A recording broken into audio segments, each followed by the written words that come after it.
की बात है जब एक छोटे से गांव में रहता था एक किसान धर्मपाल नामक। धर्मपाल खेती बाड़ी करके खुद फसल उगाता था। उसके पास कुछ पशु भी थे, जैसे मुर्गी, सूअर, बकरा और एक बड़ी सी गाय जिसको वो बहुत ज्यादा पसंद करता था। गाय से उसको काफी प्यार था क्योंकि वह हर रोज बहुत सारा दूध देती थी। धर्मपाल की कमाई ज्यादातर गाय के दूध से ही मिलती थी, तो वो चाहता था कि गाय हमेशा स्वस्थ रहे। एक दिन जब धर्मपाल खेत में काम कर रहा था, उसका बेटा रोते हुए उसके पास आया। बापू बापू जल्दी आइए। क्या हुआ बेटा? गैया बीमार हो गई है, शायद जमीन पर पड़ी है और अजीब आवाजें निकाल रही है, दूध भी नहीं दे रही है। किसान और उसका बेटा तुरंत घर की ओर गए तो देखा कि गैया बहुत कमजोर लग रही थी। जब दूध निकालने की कोशिश की तो दूध भी नहीं निकला। किसान बहुत ही परेशान हो गया। अगर यह दूध नहीं देगी तो मैं क्या करूँगा? बिना दूध के ये तो बेकार है मेरे लिए। हर बार इसके लिए दवाई और देख रेख करने का समय नहीं है मेरे पास। कुछ न कुछ करके इससे छुटकारा ही पाना पड़ेगा। किसान को लगा कि अब गाय ठीक नहीं हो पाएगी, तो उसको खड़ा करके वन की ओर चलाते गया। गाय ने बहुत दूध दिया और अब वो उसके लिए बेकार हो चुकी थी। जंगल के भीतर पहुंचने के बाद किसान ने गाय को खुला छोड़ दिया और वहां से चला गया। बेचारी गैया अकेले और असहाय खड़ी रही। थोड़ी देर बाद गाय जंगल से डरने लगी और वहां से निकलने का रास्ता ढूंढने लगी। अपनी हिम्मत जुटाकर चलने लगी। बहुत देर बाद आखिरकार वह खुली जगह पर पहुंच गई, पर उसको पता ही नहीं था कि वह कहाँ आ गई। अचानक से उसने एक छोटा सा घर देखा और जल्दी उसकी ओर चलने लगी। घर तक पहुंचते ही वह थकावट से बेहोश गिर पड़ी दरवाजे के पास। यह एक गरीब आदमी मधु का घर था। सुबह सवेरे मधु बाहर आया।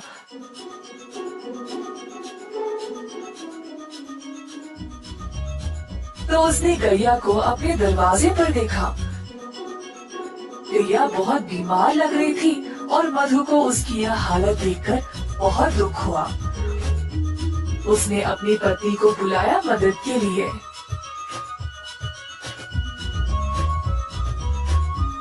ओ सुनती हो, यह बेचारी गैया बहुत बीमार है, इसका ख्याल रखना पड़ेगा।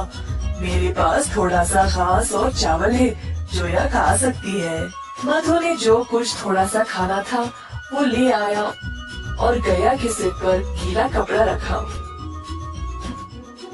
मधु और उसकी पत्नी ने बहुत दिनों तक गैया का ख्याल रखा और धीरे धीरे गैया की हालत बेहतर होने लगी।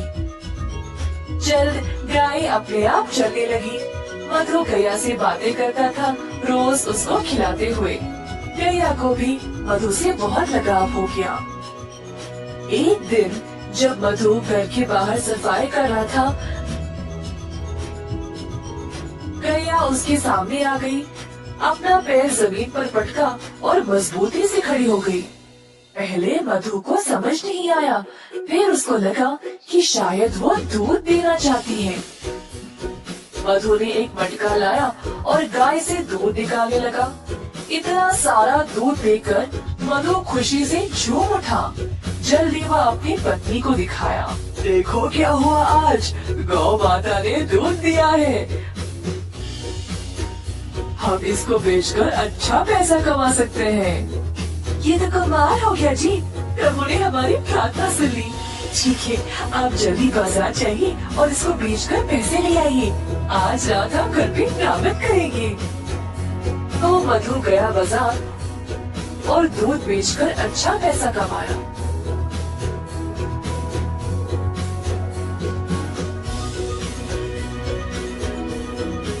उसने भगवान को धन्यवाद किया उसको गैया देने के लिए। मधु दूध बेचने लगा और जल्द अपने शुद्ध दूध के लिए मशहूर बन गया। गाँव वालों को अब केवल उसी का दूध चाहिए था। जिसके लिए अच्छी रकम भी दिया करते थे। इस बात की खबर धर्मपाल तक पहुंच गई।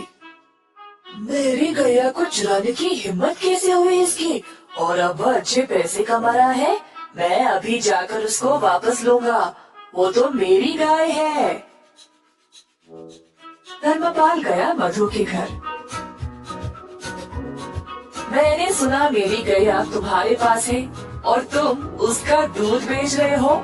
ये तुम्हारी नहीं है, दे दो मुझे वापस।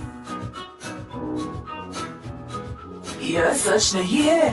गाय बहुत बीमार थी और मरने वाली थी।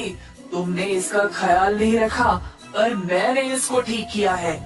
यह मेरी है, तुम गाय को वापस नहीं ले सकते। मैं चुपचाप नहीं बैठने वाला, ग्राम प्रधान के पास जाकर उनसे बात करूंगा। अब वही फैसला करेंगे। तो दोनों आदमी ग्राम प्रधान के पास जाकर अपनी समस्या सुनाई। तो यह है तुम लोगों की समस्या। यह तो बहुत आसान है, मैं हल कर दूंगा, चिंता न करो। धर्मपाल को लगा अब वह जीत ही गया। उसको पता था कि वही गाय का असली मालिक है, तो बस उसी का नाम सुनने का इंतजार करता खड़ा रहा।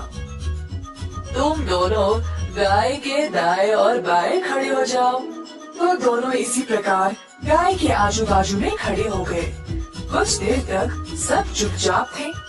अचानक से गाय अपनी जगह से हिली और मधु के पास आकर खड़ी हो गई।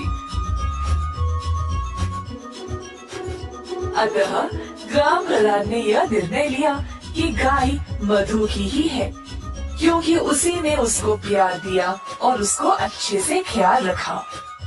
अब गैया ने अपना मालिक खुद चुना है, तो मैं इसकी इच्छा टाल नहीं सकता। मधु, ले जाओ अपनी गाय को। मधु बहुत खुश हो गया